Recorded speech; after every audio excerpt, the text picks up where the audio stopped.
إن الحمد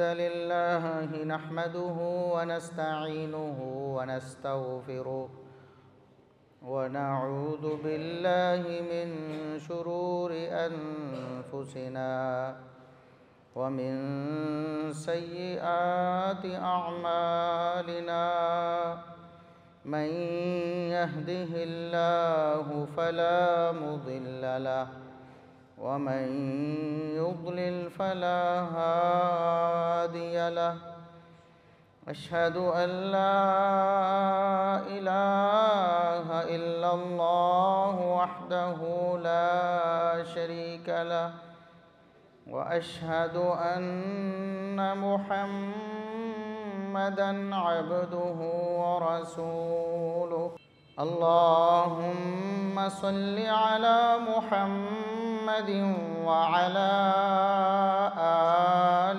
محمد كما صليت على إبراهيم وعلى آل إبراهيم إنك حميد مجيد اللهم بارك على محمد وعلى آل محمد كما باركت على إبراهيم وعلى آل إبراهيم إنك حميد مجيد أما بعد فيا أيها الناس ألا إن خير الحديث كتاب الله وخير الهدي هدي محمد صلى الله عليه وسلم وشر الأمور محدثاتها وكل محدثة بدعة وكل بدعة ضلالة أعوذ بالله السميع العليم من الشيطان الرجيم من همزه ونفخه ونفثه بسم الله الرحمن الرحيم من أجل ذلك كتبنا على بني إسرائيل أنه من قتل نفسا بغير نفس أو فساد في الأرض فكأنما قتل الناس جميعا ومن أحياها فكأنما أحيا الناس جميعا انتہائی قابل احترام بزرگوں، عزیز نوجوان ساتھیوں، معززات و مکرمات اسلامی ماں اور بہنوں، ہر قسم کی حمد و ثنا، تعریف و تمجید، کبریائی، بڑائی، رفعت و عظمت اللہ رب العزت کے لیے جو پوری کائنات کا خالق و مالک ہے، بے شمار لا تعداد بے حد و حساب درود و سلام پیغمبر آخر الزماں، محسن انسانیت، محسن کائنات جناب محمد الرسول اللہ صلی اللہ علیہ وسلم کی ذات اقدس پر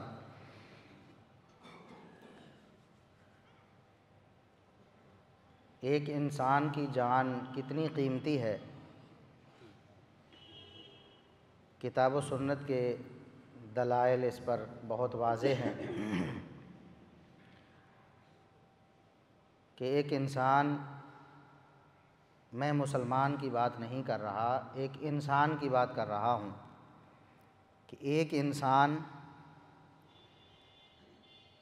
وہ اس دنیا میں اس کی قیمت کیا ہے، اس کی جان کی کیا قیمت ہے، اور کسی انسان کو بغیر وجہ کے قتل کر دینا، چاہے وہ کافر ہی کیوں نہ ہو، کتنا بڑا جرم ہے۔ اور اس میں کس قدر بے احتیاطی انسانوں میں پائی جاتی ہے۔ اور انسان تو عام انسان ہے، ایک مسلمان جس کو قرآن کریم میں تعلیم دی گئی کہ انسان کی جان بہت قیمتی ہے، اور پھر رسول اللہ صلی اللہ علیہ وسلم نے اپنی تعلیمات میں جا بجا یہی تعلیم دی کہ انسان کی جان بہت قیمتی ہے، انسانوں کی جانوں کو بچانا ہے، ضائع نہیں کرنا۔ پھر مسلمان کلمہ پڑھنے کے بعد اللہ اور اس کے رسول صلی اللہ علیہ وسلم کی مخالفت پر اتر آئے، اور اس سے بھی بڑی افسوسناک صورتحال یہ ہے کہ وہ اللہ اور اس کے رسول صلی اللہ علیہ وسلم کا نام لے کر اسلام کے نام پہ، شہادت کے نام پہ، ناموس رسالت کے نام پہ وہ کام کرے جسے اللہ اور اس کے رسول صلی اللہ علیہ وسلم نے سختی سے منع فرمایا ہے۔ انسان تو دور کی بات ہے، انسان تو بہت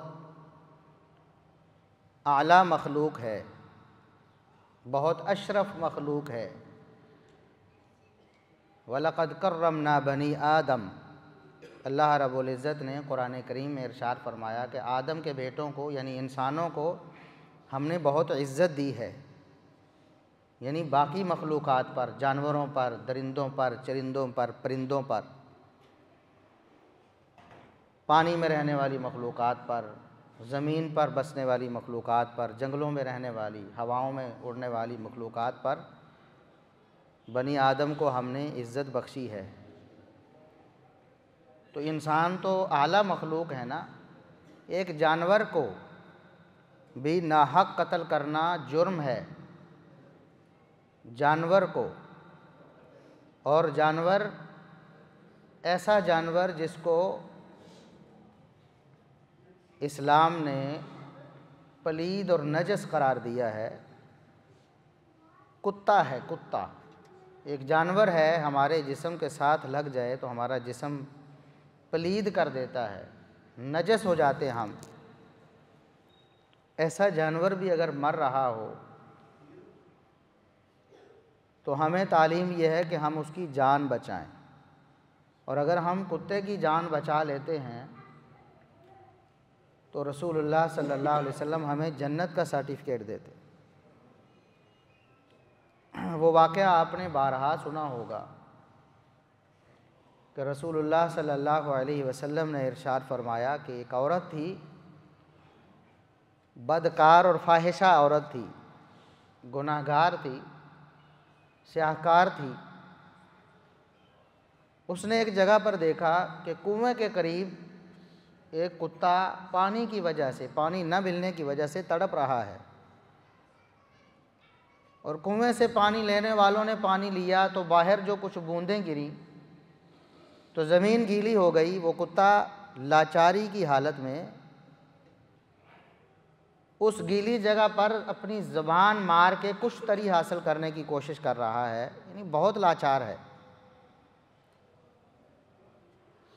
اس عورت نے سوچا کیوں نہ اللہ کی اس مخلوق پر میں کوئی احسان کروں،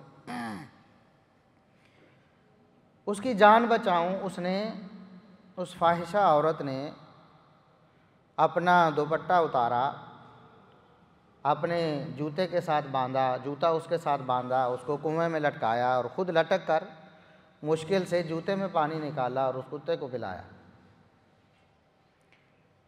تو رسول اللہ صلی اللہ علیہ وسلم نے فرمایا اللہ نے اس کے لیے جنت کا اعلان کر دیا۔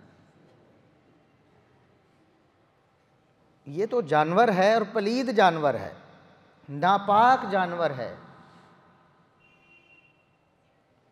اس کے مقابلے میں اگر انسان ہو، انسان، اس کی جان اگر آپ بچا لیں، کتنا بڑا شرف ہے، کتنا بڑا اعزاز ہے، اور اللہ کے ہاں کتنی بڑی نیکی اور اجر ہے۔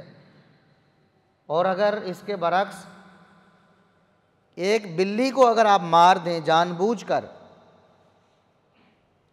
بلی کو، یہ بلیاں ہمارے گھروں میں، ہمارے محلوں میں، بازاروں میں، گلیوں میں پھرتی ہیں، کوئی قیمت نہیں ان کی، کسی کو 5 روپے کی بھی آپ پکڑ کے بیچ نہیں سکتے، وہ کہے گا میں نے اس کا کیا کرنا ہے، عام بلی ہے، اگر اس کو بھی آپ ناحق مار دیں گے، اس کو قتل کر دیں گے، تو رسول اللہ صلی اللہ علیہ وسلم نے فرمایا جہنم میں چلے جائیں۔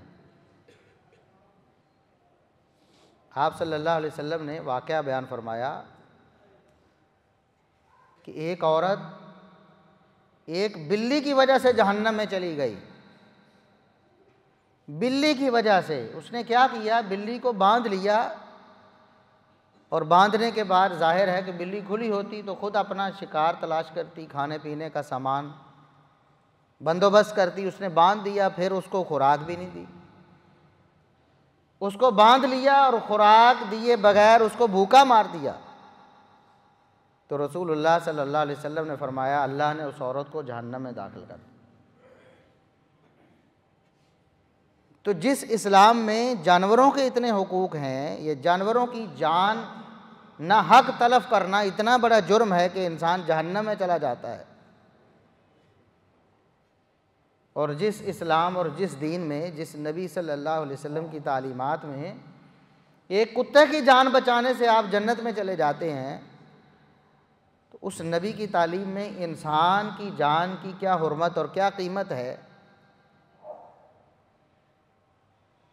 اللہ رب العزت نے ازل سے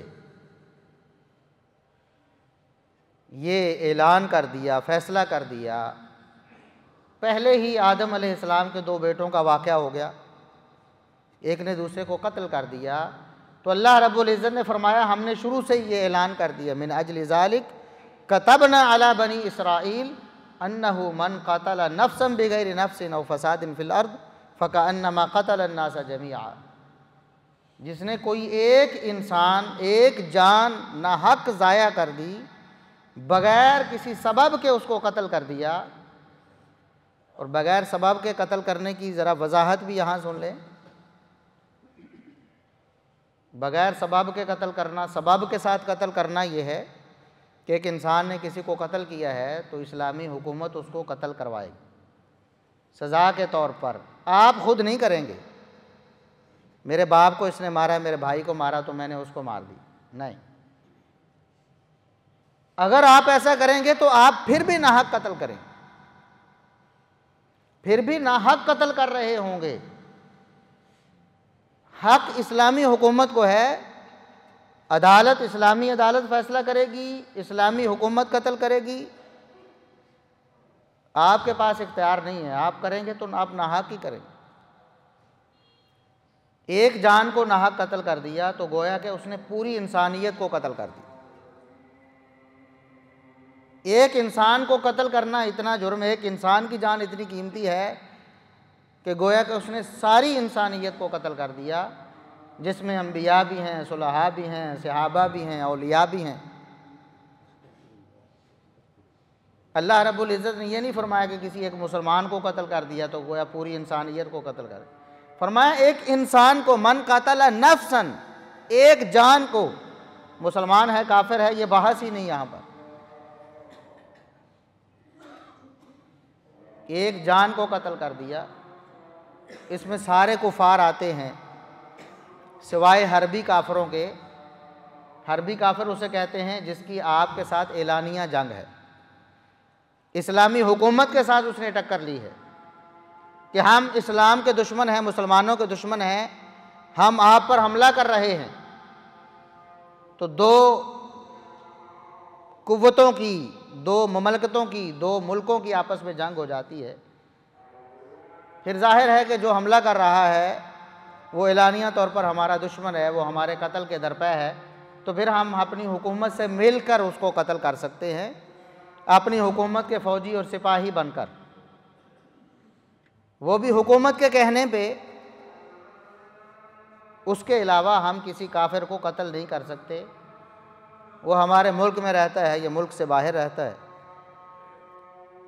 وہ ہمارا ہمسایہ ہے یا نہیں ہے، ہمارے ملک میں بھی بہت سے کفار بستے ہیں، عیسائی ہیں، یہودی ہیں، سکھ ہیں، بدھ مت کے پیروکار ہیں، ہندو ہیں، بہت سے مذاہب، بہت سے کفار دین اسلام کا انکار کرنے والے ہمارے ملک میں موجود ہیں، لیکن ہمیں کوئی اختیار نہیں کہ ہم کسی کو پکڑ کے قتل کر دیں، کیونکہ وہ حربی نہیں ہے، وہ آپ کے ساتھ معاہدہ کر کے آپ کے ملک کو ٹیکس دے کے رہ رہے ہیں نا۔ جس طرح اب تو جمہوریت ہے، اسلامی نظام ہی کوئی نہیں ہے۔ اگر اسلامی نظام ہو تو وہ دوسرے درجے کے شہری ہوں گے، پہلے درجے کے ہم اور وہ کفار جو ہیں وہ دوسرے درجے کے شہری ہوں گے، لیکن جمہوریت میں تو سب برابر ہیں، وہ ہمارے ہی درجے کے برابر ہیں، لیکن اگر دوسرے درجے کے بھی ہوں تب بھی ہم انہیں قتل نہیں کر سکتے۔ رسول اللہ صلی اللہ علیہ وسلم نے فرمایا کہ اسلامی حکومت میں جو پناہ لے کر کافر رہ رہا ہے، اگر کسی مسلمان نے اس کو قتل کر دیا، گویا اس نے اللہ اور اس کے رسول سے جنگ کی ہے، اس نے اللہ اور اس کے رسول کا عہد توڑ دیا ہے، اس نے اللہ اور اس کے رسول صلی اللہ علیہ وسلم سے بدعہدی کر دی ہے، کیونکہ اسلامی حکومت نے اس کو پناہ دی تھی۔ یہ معاہدہ اسلامی حکومت کا تھا جو اللہ اور اس کے رسول صلی اللہ علیہ وسلم کی تائید سے ہے، اور ایک مسلمان اٹھتا ہے کافر کو قتل کر دیتا ہے، تو اس کا مطلب یہ ہے کہ اس نے اللہ اور اس کے رسول کا معاہدہ توڑ دیا ہے، اللہ اور اس کے رسول سے بدعہدی کی ہے۔ چیجا کہ آج وہ دوسرے درجے کے نہیں، وہ پہلے درجے کے ہی شہری ہیں، تو کس طرح کسی مسلمان کو اجازت ہے کہ کسی کافر کو قتل کر دے؟ اور پھر سب سے بڑی خطرناک بات یہ ہے کہ یہاں اسلام کے نام پہ یہ کچھ ہوتا ہے، اور وہ تو ہیں ہی کافر نا، وہ تو کافر ہیں۔ یہاں مسلمانوں کو کاٹا جاتا ہے، مسلمانوں کو قتل کیا جاتا ہے، علماء کو شہید کیا جاتا ہے، کتاب و سنت کی دعوت دینے والوں کو قتل کیا جاتا ہے، اسلام کا نام لے کر، ناموس رسالت کے نام پہ۔ کیا ایسا ہوتا نہیں؟ سب سے زیادہ شہادتیں اس حوالے سے ہمارے دامن میں ہیں۔ وہابی کہہ کر مارا گیا ہے، یہ اللہ کے رسول صلی اللہ علیہ وسلم کو نور نہیں مانتے، بشر کہتے ہیں، یہ گستاخ ہیں، قتل کر دو۔ حتیٰ کہ اس بات پہ بھی ہمارے علماء کو شہید کیا گیا کہ انہوں نے نبی کریم صلی اللہ علیہ وسلم کو عالم الغیب نہیں مانا، یہ اللہ کے نبی کے علم کو نہیں مانتے، گستاخ ہیں، قتل کر دو۔ یہاں تک ہوا ہے ہمارے اس ملک میں، اور ہوا اسلام کے نام پہ، محبت رسول کے نام پہ۔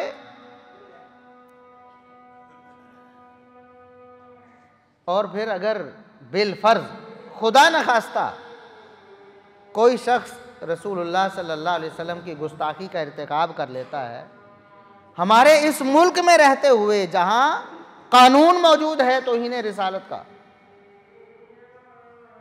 قانون موجود ہے، عدالتیں موجود ہیں، تو وہاں پر کسی شخص کو یہ اجازت نہیں کہ خود ہی فیصلہ کرنا شروع کر دے، اسی موقع پر خود ہی سب سے پہلے عاشق رسول بنے، محب رسول بنے، اس کے بعد قاتل بنے، قتل کر دے، اس کے بعد خود ہی جج اور منصف بن جائے، اپنے آپ کو بری قرار دے لے، اس کو واجب القتل قرار دے دے، اس کو قاتل بنا دے اور اپنے آپ کو بری کر دے، اور شہید اگر وہ اس پاداش میں مارا جائے تو شہید ناموس رسالت بن جائے۔ ہمارے یہاں تعلیم دی جاتی ہے اسپیشل، بچوں کو ان کی برین واشنگ کی جاتی ہے کہ تم نے بس قتل کر دینا ہے، تم نے مار دینا ہے، کچھ نہیں دیکھنا۔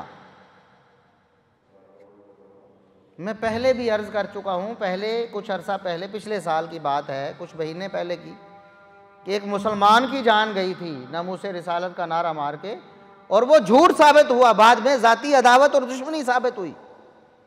جب یہ خوشاب میں ایک بینک مینیجر کو قتل کیا گیا تھا، ایک مسلمان جو رسول اللہ صلی اللہ علیہ وسلم کا کلمہ پڑھنے والا ہے، آپ صلی اللہ علیہ وسلم کی رسالت کی گواہی دینے والا ہے، آپ کی محبت کا دم بھرتا ہے، آپ کو کس نے حق دیا ہے کہ اس کو گستاخ رسول کہہ کے قتل کر دیں؟ ایسے کریں گے تو کوئی بھی نہیں بچے گا، کوئی بھی نہیں بچے گا۔ تو ابھی ایک کافر کو قتل کر دیا گیا، وہ سری لنکن جو یہاں فیکٹری کا مینیجر تھا، سپروائزر تھا، اس کو قتل کر دیا گیا۔ بہانہ یہ بنایا گیا کہ اس نے توہین رسالت کی ہے۔ یہ ہے فساد اس چیز کا کہ آپ ہر بندے کو اختیار دے دیتے ہیں، آپ انفرادی طور پر ہر شخص کو یہ لائسنس دے دیتے ہیں کہ آپ محب رسول بن کر کسی کو بھی قتل کر دو، اڑا دو۔ آپ کے سامنے ہے، الزام کیا لگایا کہ اس نے توہین رسالت کی ہے، اور ثبوت کیا دیا؟ ثبوت نہیں، دعویٰ، جو زمانی دعویٰ ہے، جس کی دلیل ابھی ان کے ذمے ہے۔ وہ دعویٰ یہ ہے کہ اس نے یا حسین یا اہل بیت کا کوئی اسٹیکر تھا، اس کو پھاڑا تھا اور ڈسٹ بن پر پھینک دیا۔ کہاں توہین رسالت؟ اگرچہ اہل بیت کی شان میں گستاخی کرنا بھی بہت بڑا جرم ہے، لیکن اندازہ کریں توہین رسالت کی ہے، کیوں کی ہے جی توہین رسالت؟ کیا توہین رسالت کی ہے جی؟ حسین رضی اللہ عنہ کا نام پھاڑ دیا جی، یہ توہین رسالت کی۔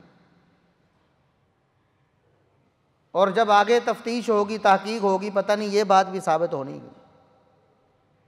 یعنی جس کا دل چاہے وہی اسلحہ اٹھائے اور اپنا شوق پورا کر لے، جبکہ اللہ رب العزت نے کیا فرمایا؟ ایک جان کو قتل کرنا پوری انسانیت کو قتل کرنے کے مترادف ہے۔ ایک جان کو بچانا پوری انسانیت کی جان کو بچانے کے مترادف ہے۔ اور جو ایسے فسادی ہے ان کی سزا کیا ہے؟ اگلی آیت میں اللہ رب العزت نے فرمایا انما جزاء الذین یحاربون اللہ ورسولہ ویسعون فی الارض فسادا ان یقتلوا او یصلبوا او تقطع ایدیہم وارجلہم من خلاف او ینفوا من الارض۔ فرمایا ان کی سزا، زمین میں فساد کرنے والوں کی سزا یہ ہے، ان کو ٹکڑے کر کر کے قتل کیا جائے۔ پھانسی دینا یا گردن اڑانا نہیں، ٹکڑے کر کر کے عبرت ناک موت ان کو دی جائے، تاکہ دنیا والوں کو پتہ چلے کہ کسی ایک جان کی قیمت کیا ہے، کسی کو ناحق قتل کرنے کی کیا سزا ہے۔ ان کو ٹکڑے کر کر کے قتل کیا جائے، او یصلبوا، یا پھر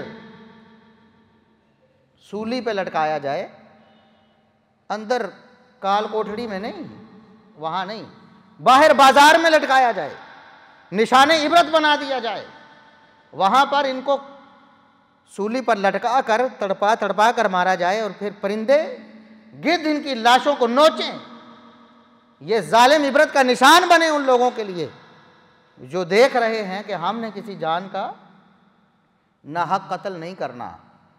یاد رکھیں کسی مسلمان کی بات نہیں ہو رہی، جان کی بات ہو رہی، مسلمان ہو کافر ہو، ذمہ ہو معاہد ہو، کسی جان کی بات ہو رہی ہے کہ بغیر وجہ کے فساد فی الارض کرتے ہوئے قتل کیا ہے تو یہ سزا ہے۔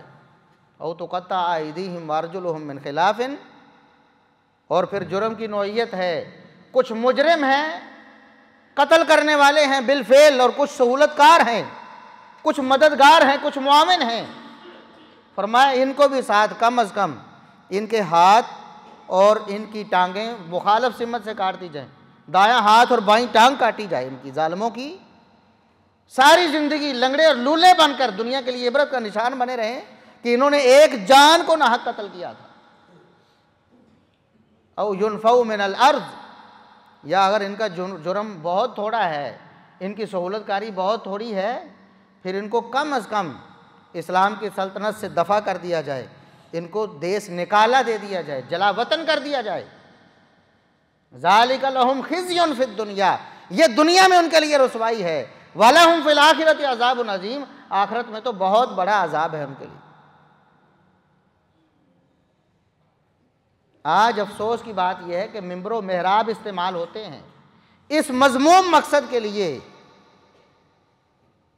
یہ اتھارٹی دینے کے لیے بچوں کو، جوانوں کو، بوڑھوں کو، کہ بس محبت رسول میں تم قتل کرو لوگوں۔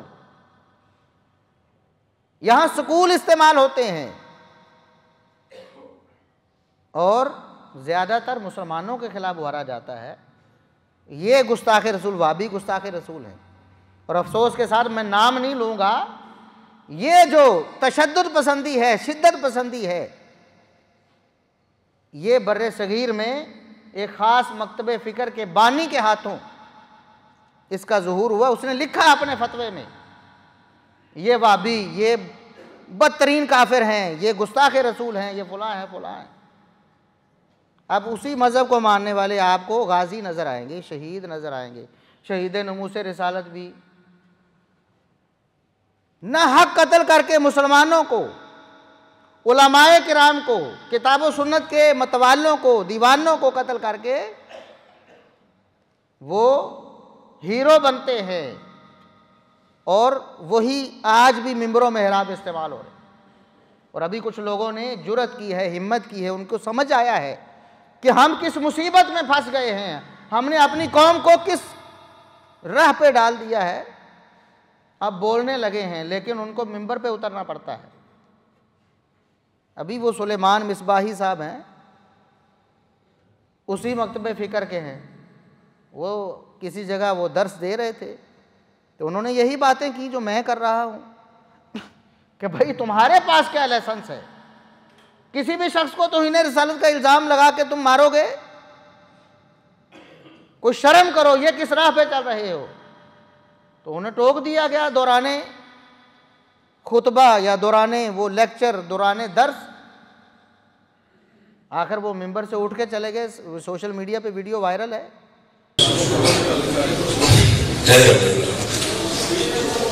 وما علینا الا البلاغ المبین۔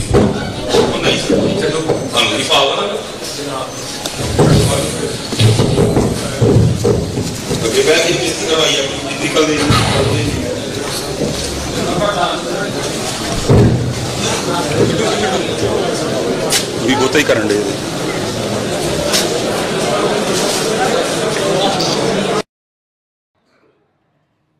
ہم خراج تحسین پیش کرتے ہیں ایسے لوگوں کو جنہوں نے بڑی ہمت کر کے، بڑی ہمت اور جرأت کر کے اپنے لوگوں کو سیدھے راستے پہ ڈالنے کی کوشش کی ہے۔ ہم تو اللہ کے فضل و کرم سے ہمیشہ سے یہی کہتے آئے ہیں، ہمارا سٹیج، ہمارا ممبر، ہمارا محراب کبھی بھی قتل ناحق کے لیے استعمال نہیں ہوا ہے، نہ ہم نے کبھی کسی کو ترغیب دی ہے کہ آپ گن اٹھاؤ اور جا کے فیصلہ کر دو۔ تو یہ فساد فی الارض ہے، فساد فی الارض۔ اس طرح کون مسلمان بچے گا؟ کون بچے گا؟ ہر کوئی دوسرے کو گستاخ رسول کہتا ہے، ہر کوئی دوسرے کو کہتا ہے۔ اگر اس طرح گستاخی کا مسئلہ ہے کہ کسی نے سٹیکر پھاڑ دیا تو وہ گستاخ رسول ہو گیا، اور وہ جناب واجب القتل ہو گیا اور واصل جہنم ہو گیا، تو پھر سٹیکر پھاڑنا تو چھوٹی بات ہے، تم نے کتاب و سنت کی دھجیاں اڑائی ہیں، تم نے اللہ کے رسول صلی اللہ علیہ وسلم کے فرامین کی صریح مخالفت کی ہے۔ تمہارے مسلک اور مذہب میں یہاں یہ بیان ہی نہیں کرنا چاہتا، نہ میرا ایسا کوئی مائنڈ اور کبھی ذہن بنا ہے کہ مسلمانوں کو اس طرح پیش کیا جائے، لیکن مسئلہ یہ ہے کہ سب سے زیادہ تم محب رسول بنتے ہو، اور سب سے زیادہ تمہاری ادائیں، تمہاری تعلیمات، تمہارا مذہب، تمہاری کتابیں ہی جب پڑھیں تو وہاں ایسی شرمناک باتیں سامنے آتی ہیں۔ کون سی کتاب و سنت نے تو یہ نہیں بتایا اسلامی سلطنت میں، اسلامی حکومت کے ہوتے ہوئے کوئی بدبخت رسول اللہ صلی اللہ علیہ وسلم کی گستاخی کرے، وہ اگر مسلمان نہیں ہے، وہ ہندو ہے، سکھ ہے، بدھ مت ہے، وہ عیسائی ہے، کوئی اور مذہب والا ہے، مسلمان نہیں ہے، اسلامی حکومت کے ہاں اس نے پناہ لی ہوئی ہے، کوئی فرق نہیں۔ اسلامی سلطنت میں جو بھی رسول اللہ صلی اللہ علیہ وسلم کی گستاخی کرے گا، اسلامی عدالت دلائل اور تفتیش تحقیق مکمل ہونے کے بعد، ثبوت ملنے کے بعد اس ظالم کی گردن اڑائے گی۔ یہ کتاب و سنت کا اصول ہے، لیکن کس فقہ میں لکھا ہے؟ یہ انہی لوگوں کی فقہ ہے، صاف یہ لکھا ہوا ہے کہ ہمارے مذہب میں اگر کوئی مسلمان کے علاوہ کوئی بھی سکھ ہے، ہندو ہے، بدھ مت ہے، عیسائی ہے، یہودی ہے، وہ رسول اللہ صلی اللہ علیہ وسلم کی گستاخی کرتا ہے تو اس کو قتل نہیں کیا جائے۔ کیا اس بنیاد پر ہم یہ فتویٰ دے دیں کہ تم گستاخ رسول ہو، تم گستاخوں کے سہولت کار ہو، لہذا تمہیں قتل کر دیا جائے؟ نہیں، ہمارا قرآن اس بات کی اجازت نہیں دیتا، ہمارا اسلام اس بات کی اجازت نہیں دیتا۔ ہمارا دین ہمیں پابند کرتا ہے کہ ایک نظام ہے، ایک سسٹم ہے، خانہ جنگی کو اسلام سپورٹ نہیں کرتا ہے۔ جب ہر شخص کے ہاتھ میں فیصلہ آ جائے گا تو پھر خانہ جنگی ہوگی، کون کسی کو پوچھے گا؟ میرا دل چاہے کسی کو بھی قتل کر دوں اور بعد میں کہہ دوں اس نے گستاخی کی ہے، بات کس کو پتا ہے؟ جی مجھے ہی پتا ہے، میں نے ہی سنی تھی، بس میں نے ہی فیصلہ کر دی۔ ہر مسلمان یہ کرے گا، کون بچے گا؟ کوئی نہیں بچے گا۔ اور پھر صرف یہ نہیں کہ مخالف مسلک والے نہیں بچیں گے، اپنے مسلک والے۔ اب جس نے کلمہ بلند کیا ہے اس کی جان بھی تو خطرے میں ہے، ہو سکتا ہے اس کو گستاخ رسول کہہ کے مار دیا جائے کہ تمہیں کیا جرت ہوئی ہمارے سٹیج پہ تم نے ایسی بات کہہ دی۔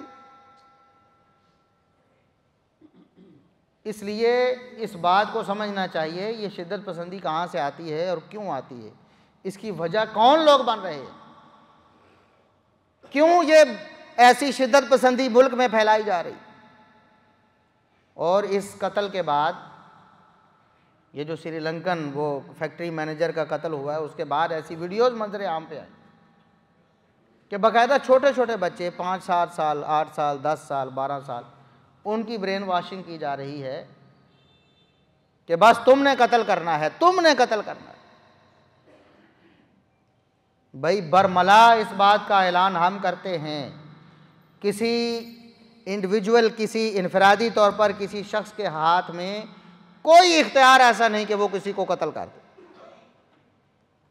بلکہ یہ چھوٹی بات ہے، بڑی بات یہ ہے کہ اگر آپ کے کسی عزیز کو کسی نے قتل کر دیا تب بھی آپ کے پاس اختیار نہیں کہ آپ اس کو قتل کریں۔ بھئی عدالت میں معاملہ جائے گا، آپ کو کسی نے کہہ دیا کہ تیرے باپ کو فلاں نے مار دیا، آپ نے جا کر اس کو ٹھوک دیا، بعد میں پتہ چلا کہ وہ تو قاتل ہے ہی نہیں۔ آپ کو شبہ ہو گیا کہ شاید فلاں نے مارا تھا، کیا دنیا میں اور مغالطے نہیں ہو جاتے انسان کو؟ بعد میں پتہ چلتا ہے کہ اتنی بڑی غلطی پر میں تھا، اتنا بڑا مغالطہ ہو گیا۔ اس لیے یہ عدالتیں اس لیے ہوتی ہیں، یہ نظام اور سسٹم اس لیے ہوتا ہے۔ اگر ایسے ہی تھا تو پھر تو ویسے ہی اللہ حکم دے دیتا کہ بس ٹھیک ہے، ہر شخص کے لیے یہ اختیار ہے کہ جہاں کوئی واجب القتل ہو اس کو پھڑکا دے، اس کو قتل کر دے۔ پھر اسلامی حکومت، اسلامی نظام کس چیز کا نام ہے؟ پھر یہ عدالت کیوں ہے؟ عدالتیں رسول اللہ صلی اللہ علیہ وسلم کے دور میں بھی تھیں، صحابہ کے دور میں بھی تھیں۔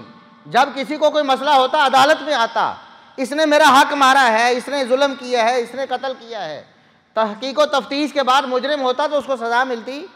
اگر یہی کام ہوتا کہ ہر شخص کر سکتا ہوتا پھر عدالت تو کبھی نہ ہوتی، خصوصاً اس دور میں، صحابہ کے دور میں۔ ان سے زیادہ پاک باز کون تھا؟ زیادہ احتیاط سے کام لینے والا کون تھا؟ زیادہ تعصب سے پاک کون تھا کہ بغیر وجہ کے نہیں کریں گے؟ صحابہ تو سب سے بڑھ کر متقی تھے، پھر ان کو تو کم از کم اختیار ہوتا نا کہ ٹھیک ہے تم خود ہی کر لینا، پھر دیکھی جائے گی۔ نہیں، ایسا نہیں، اسلام میں ایسی کوئی اجازت نہیں۔ جن لوگوں نے کچھ ایسے دلائل بنانے کی کوشش کی ہے ان کی غلط فہمی ہے۔ وہ دلائل اس طرح نہیں ہیں جس طرح انہوں نے سمجھنے کی کوشش کی ہے کہ آپ جب بھی دیکھیں کسی کو تو آپ پھڑکا دیں۔ نہیں، آپ کا حق یہ بنتا ہے کہ آپ حکومت کو اطلاع دیں، آپ اس کے خلاف FIR کروائیں، پرچہ کروائیں، اس کے خلاف قانونی جنگ لڑیں۔ اگر آپ اس میں کامیاب نہیں ہوتے آپ نے اپنا فرض ادا کر دیا۔ اور آخری بات یہاں کرتا ہوں کہ جن لوگوں کو پتہ چلے گا جو غیر مسلم ہیں، اسلام کے قریب آنے کی کوشش میں ہیں، ان کو پتہ چلے گا کہ مسلمان ایسے کرتے ہیں، تو بتائیں ان پر کیسا اثر پڑے گا، مثبت یا منفی؟ اور توہین رسالت کا کیس کمزور کرنے والے کون لوگ ہیں؟ آج پوری دنیا سے آوازیں اٹھ رہی ہیں کہ یہ توہین رسالت کا جو قانون ہے نا یہ غلط، حالانکہ یہ قانون غلط نہیں ہے، اس کا استعمال غلط، اس کا غلط استعمال کر کے لوگوں کو بولنے کا موقع دیا گیا ہے اس کتاب و سنت کے قانون کے خلاف کہ اس کا غلط استعمال ہوتا ہے، جی اس کو ختم کیا جائے۔ اور رسول اللہ صلی اللہ علیہ وسلم کو نہ جانے کتنے لوگوں نے برا کہا ہوگا اس وجہ سے. بتاؤ کہا ہوگا کہ نہیں کہا ہوگا؟ جو کافر ہیں، جو دشمن ہیں، وہ تو موقع پاتے ہی حملہ کریں گے نا. رسول اللہ صلی اللہ علیہ وسلم کی ایک حدیث سنیں اور پھر اس پر فیصلہ خود کریں. صحیح بخاری مسلم کی حدیث، رسول اللہ صلی اللہ علیہ وسلم فرمایا من اکبر الکبائر ان یلعن الرجل والدیہ، یہ بڑے کبیرہ گناہ، بدترین گناہوں میں سے ایک گناہ یہ ہے، بڑے بڑے گناہ جو ہیں ان میں سے ایک یہ ہے کہ انسان اپنے والدین پر لعنت کرے. صحابہ نے عرض کیا اللہ کے رسول کون بدبخت ہے کہ اپنے والدین پر لعنت کرے گا؟ اپنے والدین پر کون لعنت کرے گا؟ تو رسول اللہ صلی اللہ علیہ وسلم نے فرمایا میرے صحابہ اس کا مطلب یہ ہے کہ وہ شخص خود لعنت نہیں کر رہا، خود گالیاں اپنے ماں باپ کو نہیں دے رہا، لیکن سبب بنتا ہے اپنے ماں باپ کو گالیاں دیے جانے کا. فرمایا یسب ابر رجل فیسب اباہ، کسی کے باپ کو گالی دیتا ہے وہ پلٹ کر اس کے باپ کو گالی دیتا ہے. فرمایا یہ خود اس نے اپنے باپ کو گالی دی ہے. کسی کی ماں کو گالی دیتا ہے وہ پلٹ کر اس کی ماں کو گالی دیتا ہے. فرمایا اس بدبخت نے خود تو گالی نہیں دی لیکن اس کے ذریعے اپنی ماں کو گالی دلوا دی ہے. یہ بدبخت خود گالی دینے والا ہے. آپ تو محبت رسول کا دعویٰ لیے پھرتے ہیں نا، آپ تو عشق رسالت کے نعرے لگاتے ہیں، لیکن آپ کے اس غلط عمل کی وجہ سے کتنے غیر مسلموں کی زبان کھلی ہوگی. محمد الرسول اللہ صلی اللہ علیہ وسلم کے خلاف سبب کون بنا ہے؟ کون سبب بنا ہے؟ شرم آتی ہے، ہمیں شرم آتی ہے کہ ہم نے کیا ماحول بنایا ہے اسلامی ملک کا. بجائے اس کے کہ کافر لرزتے اور ڈرتے مسلمانوں کی طاقت اور رعب سے اسلامی ملک کی وجہ سے، اس کی بجائے ہم ہی قانون رسالت کے خلاف بولنے کا لوگوں کو موقع دے رہے ہیں اور لوگ کھلے عام اب مطالبہ کر رہے ہیں کہ اس کالے نعوذ باللہ کالے قانون کو ختم ہونا چاہیے. ہم کہتے ہیں یہ قانون بالکل درست ہے کہ گستاخ رسول کی سزا قتل ہے، لیکن اس کا استعمال غلط ہوا ہے، لوگوں نے اس کو غلط استعمال کیا ہے.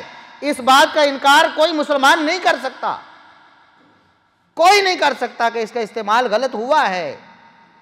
ہمیں آج مل جل کر اس کے غلط استعمال کو روکنا ہوگا، اپنی ذمہ داری پوری کرنی ہوگی. ممبر و محراب سے بھی ہر شخص جہاں تک آواز پہنچا سکتا ہے، جہاں تک کسی کو سمجھا سکتا ہے سمجھائے کہ یہ طریقہ درست نہیں ہے.